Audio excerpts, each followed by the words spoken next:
Crunchyroll thinks Fire Force is sexist. Episode 3 just dropped, so let's have a peek under the hood and see what's on show.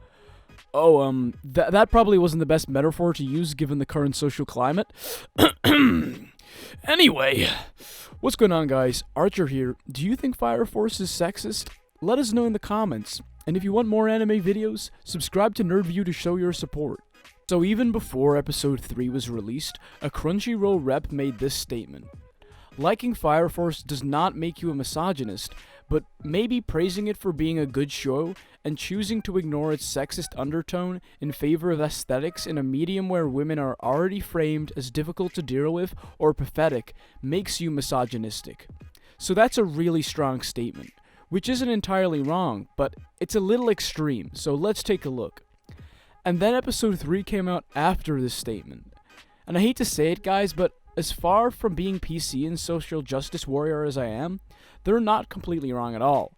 Fire Force sexually exploits its female cast for cheap laughs and to attract the attention of the predominantly male audience.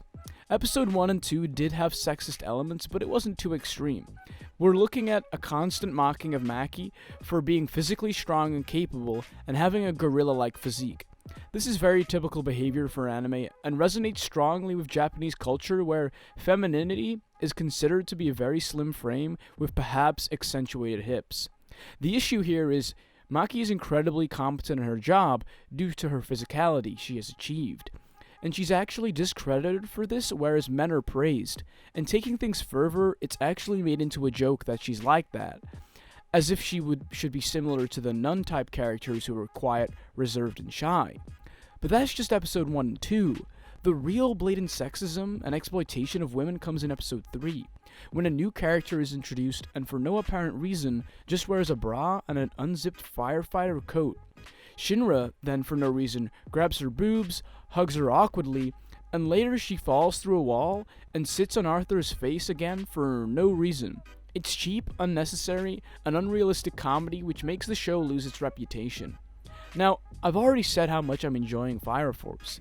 The animation is beautiful and stylistic, and I love the world setting. But the exploitation of female characters within it feels excessive, and really disrupts the flow of what could be a great show. I wouldn't go as far as to say that you're misogynistic if you like the show. It depends on what you enjoy about it.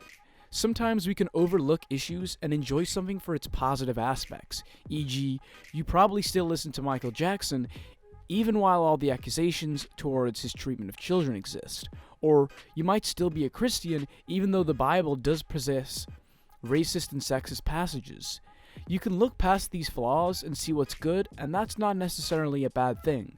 So, Fire Force could do with an adjustment in its treatment of female characters, but you shouldn't necessarily skip the show due to its sexism unless you're really some form of activist trying to send a message to the masses, I suppose.